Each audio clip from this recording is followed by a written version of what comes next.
আসসালামু আলাইকুম শিক্ষার্থীরা, আশা করি তোমরা ভালো আছো। আমিও আলহামদুলিল্লাহ অনেক ভালো আছি। তোমাদের সাথে আলোচনা করছি পদার্থবিজ্ঞান প্রথম পত্রের গতিবিদ্যা নিয়ে। আজকে আমি তোমাদের সাথে গতি বিষয়ের কতগুলো রাশি নিয়ে আলোচনা করব। প্রথমে আসা যাক অবস্থান ভেক্টর। অবস্থান ভেক্টর সম্পর্কে তোমরা ভেক্টর অধ্যায়ে জেনেছো, তবুও তোমাদেরকে আরেকটু স্মরণ করিয়ে দিই। অবস্থান ভেক্টর, অবস্থান ভেক্টর।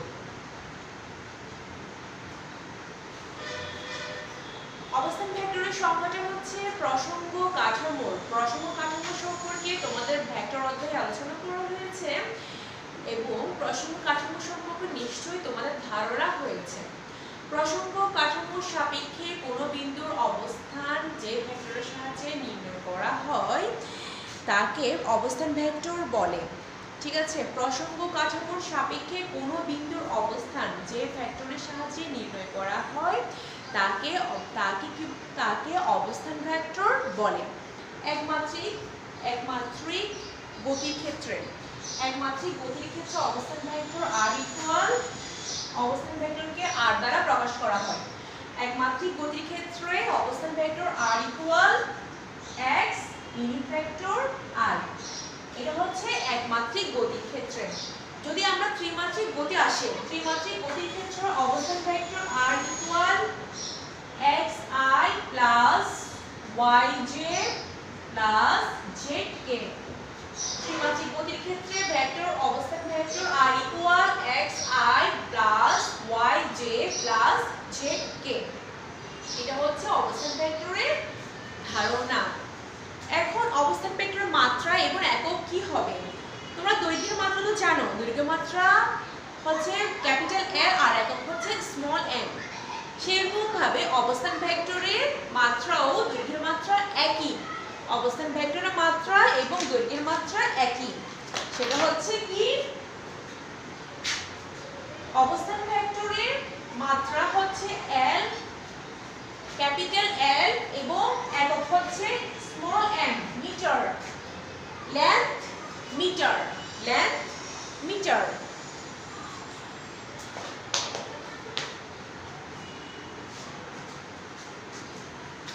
এখন আসবো আমরা সরণ। সরণটা কি? সরণটা হচ্ছে বস্তুর অবস্থানের পরিবর্তনকে সরণ বলে। বস্তুর অবস্থানের পরিবর্তনকে আমরা সরণ বলবো। বস্তুর অবস্থানের পরিবর্তনকে আমরা কি বলবো? সরণ বলবো।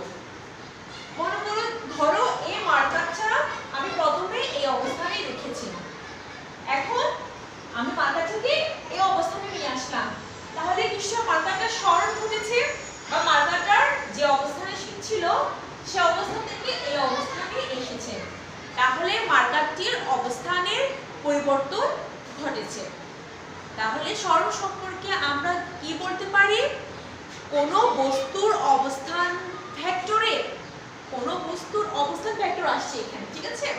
সরণের মধ্যে অবস্থান ভেক্টরটা আসছে। কোনো বস্তুর অবস্থান ভেক্টরের পরিবর্তনকে আমরা কি বলবো? সরণ বলবো। কোনো বস্তুর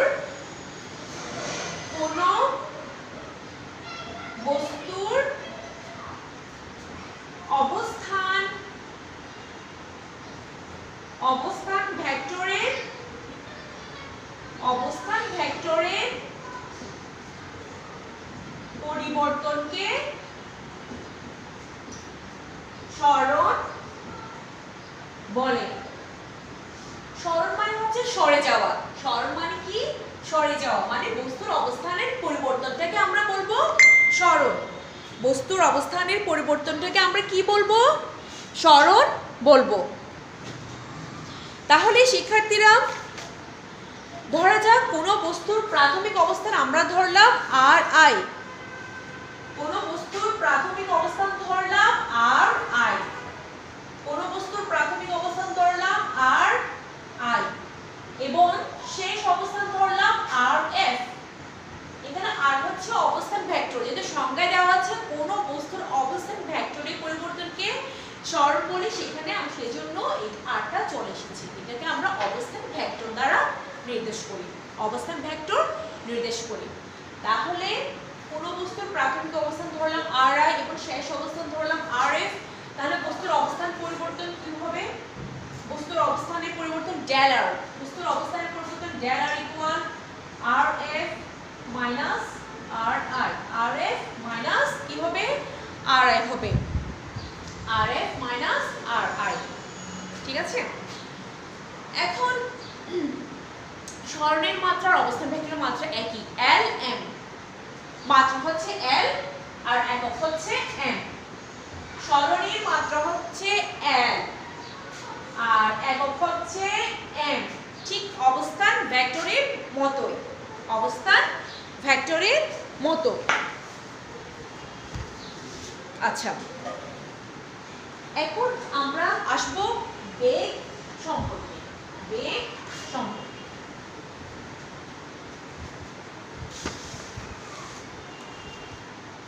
বস্তুর বেগটা কি? বেগ, বেগ, বেগ। এখন কোন বস্তুর অবস্থান ভেক্টর থেকে আমরা জানতে পারি, কোন বস্তুর অবস্থান ভেক্টর থেকে আমরা জানতে পারি বস্তুটি কোন দিকে যাচ্ছে।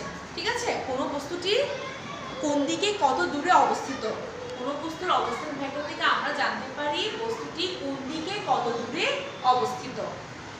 সরণ থেকে জানতে পারলাম বস্তুটি কোন দিকে কত দ্রুত যাচ্ছে, মানে সরণটা ঘটছে, সরণটা কোন দিকে কত দূরে বা কত দ্রুত সরণটা ঘটছে, সরণটা ঘটছে। ঠিক আছে, বেগের সংজ্ঞার আগে আমাদের গড় বেগের সংজ্ঞাটা জানতে হবে। গড় বেগ, বেগের সংজ্ঞাটার আগে আমাদের কি জানতে হবে? গড় বেগের সংজ্ঞাটা জানতে হবে। যে কোনো সময় পরপর, মানে যে কোনো সময় পরপর বা একটা নির্দিষ্ট সময় পরপর, সময়টা কিন্তু নির্দিষ্ট করে দেওয়া থাকবে। নির্দিষ্ট সময় ব্যবধানে বা নির্দিষ্ট সময় পরপর বস্তুর গড়ে প্রতি একক সময়ে, প্রতি একক হচ্ছে t ইকুয়াল 1 একক ধরছে, t ইকুয়াল 1 একক ধরছে।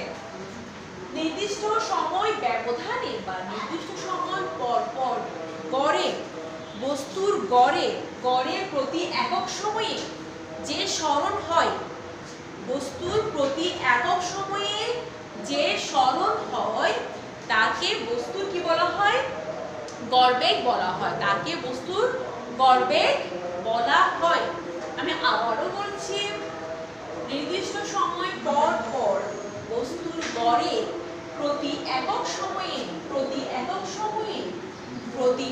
সময়ে যে সরণ হয়, প্রতি একক সময়ে যে সরণ হয় তাকে বস্তুর গড়বেগ বলে, তাকে বস্তুর গড়বেগ বলে। এখন খুবই ক্ষুদ্র সময় ডেল টি সময়ে যদি বস্তুর সরণ ডেল আর হয়, এই ডেল টি খুবই ক্ষুদ্র করে আমরা ডেল এনেছি, খুবই ক্ষুদ্র করে আমরা কি এনেছি? ডেল এনেছি। খুবই ক্ষুদ্র সময় ডেল টি সময়ে যদি বস্তুর সরণ ডেল আর হয়, বস্তুর সরণ যদি ডেল আর হয় তাহলে গড়বেগটা কি হবে? গড়বেগটা হবে ভেক্টর v ইকুয়াল, যেহেতু ব্যাগকে ব্যাগ v দ্বারা প্রকাশ করা, ভেলোসিটি থেকে vটা এসেছে, ইংলিশে ভেলোসিটি থেকে vটা এসেছে, ব্যাগকে আমরা v দ্বারা প্রকাশ করব।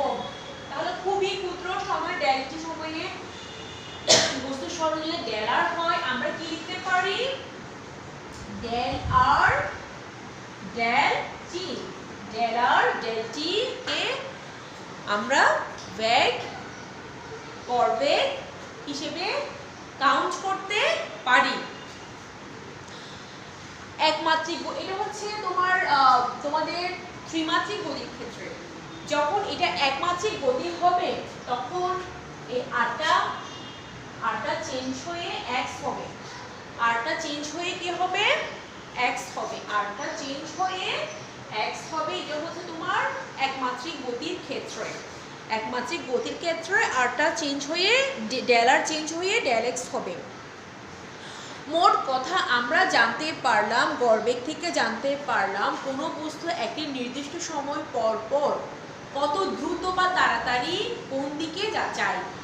গড়বেগ থেকে আমরা জানতে পারলাম কোনো বস্তু একটি নির্দিষ্ট সময় পর পর বা একটা নির্দিষ্ট সময়, যেমন ধরো 5 মিনিট, 5 সেকেন্ড, মানে খুবই ক্ষুদ্র সময় 5 মাইক্রোসেকেন্ড, 10 মাইক্রোসেকেন্ড, 15 মাইক্রোসেকেন্ড, 20 মাইক্রোসেকেন্ড, মানে এই সময়টা পর পর বস্তুটি কোন দিকে চলছে, কত দ্রুত চলছে, কোন দিকে কত তাড়াতাড়ি চলছে, কোন দিকে কত তাড়াতাড়ি বা কত দ্রুত চলছে, আমরা গড়বেগ থেকে এটা কি জানতে পেরেছি।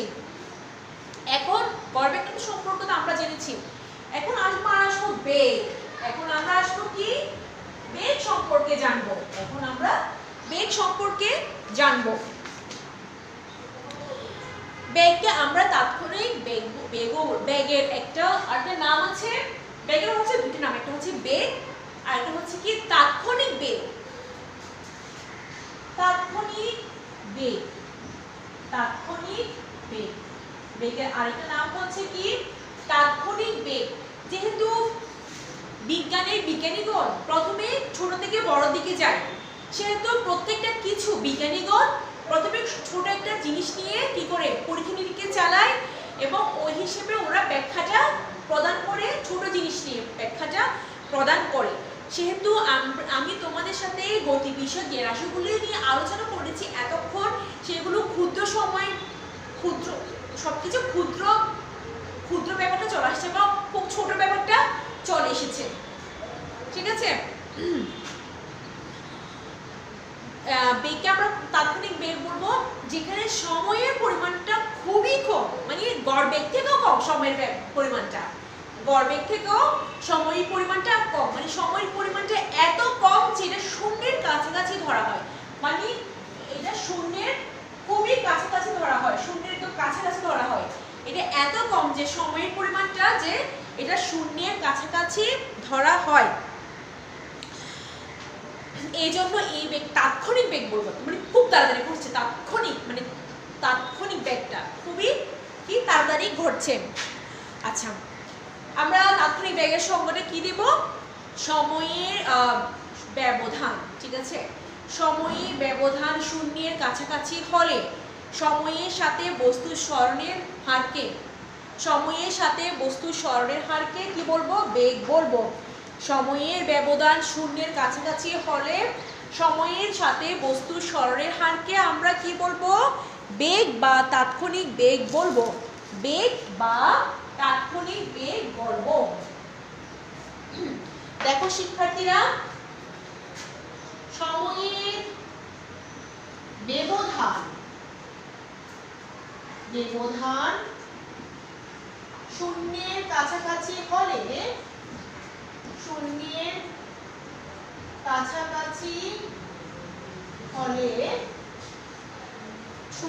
কাছাকাছি হলে সময়ের সাথে বস্তুর সরণের হারকে, সময়ের সাথে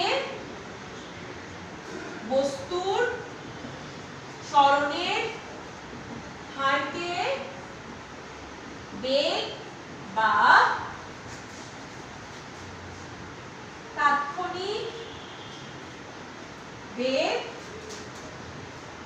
বলে, বেগ বা তাৎক্ষণিক বেগ বলে।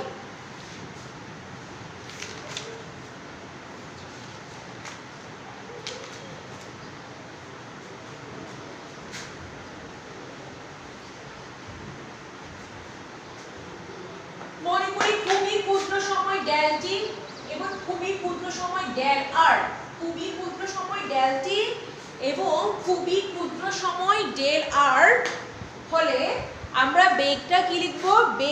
বেগ ভি ইকুয়াল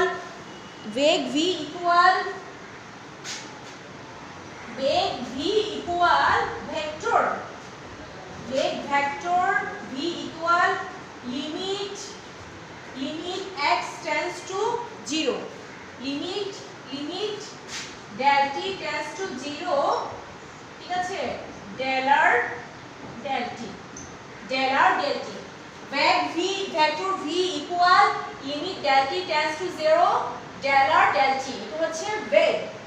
এখানে limit del t tends to 0 লেখার অর্থ হচ্ছে শূন্যের কাছাকাছি নির্দিষ্ট সময়ের মধ্যে, শূন্যের কাছাকাছি একটা নির্দিষ্ট সময়ের মধ্যে, সেজন্য এখানে limit del t tends to 0। এই বিষয় সম্পর্কে তোমরা আশা করি গণিতে পড়েছো, সেই গণিতে পড়েছো যাতে তোমাদের এখানে বুঝতে সুবিধা হয়। আচ্ছা,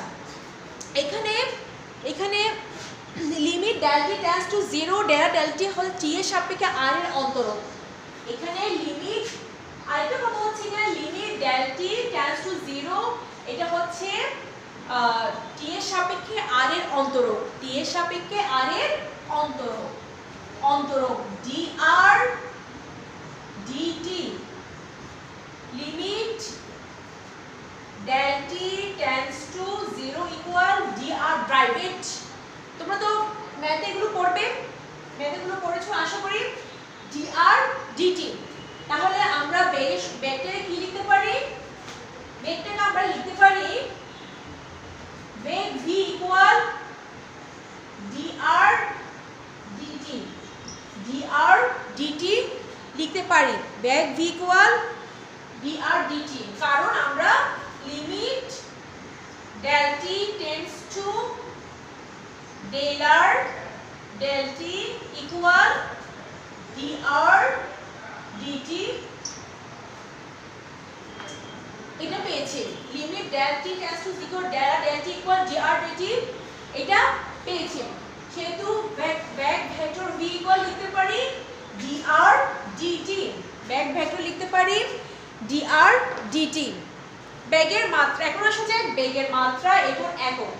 বেগের মাত্রা এবং একক হবে, মাত্রা হবে l, দৈর্ঘ্য সময়ের যেহেতু ভাগ সময় সাপেক্ষে এটা সরলের হার, ঠিক আছে, সময় সাপেক্ষে হচ্ছে, সেহেতু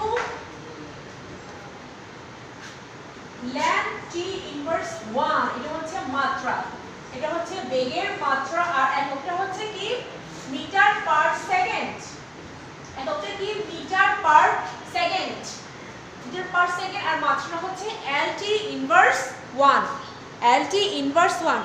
দ্রুতি, এখন আসা যাক দ্রুতি। বস্তু একক সময়ে যে দ্রুত অতিক্রম করে তাকে দ্রুতি বলে। সময়টা হবে 1 একক, বস্তু একক সময়ে যে দ্রুত অতিক্রম করে তাকে দ্রুতি বলে। দ্রুতির মাত্রা একক, বেগের মাত্রা একক, একই বেগ আর দ্রুতি প্রায় কাছাকাছি। তার বেগ দু ধরনের, সমবেগ এবং অসমবেগ। বেগ হচ্ছে কি দু ধরনের, বেগটা কি দু ধরনের, বেগটা হচ্ছে দু ধরনের, সমবেগ এবং অসমবেগ, সমবেগ এবং কি অসমবেগ। যে বেগ সময়ের উপর নির্ভর করে না তাকে সমবেগ বলে, আর যে বেগটা সময়ের উপর নির্ভর করে তাকে কি বলা হয়? সমবেগ বলা হয়। শিক্ষার্থীরা আজকে এতটুকুই, পরবর্তী ক্লাসে আশা করি তোমাদের সাথে দেখা হবে। ততক্ষণ পর্যন্ত তোমরা ভালো থেকো, আল্লাহ হাফেজ।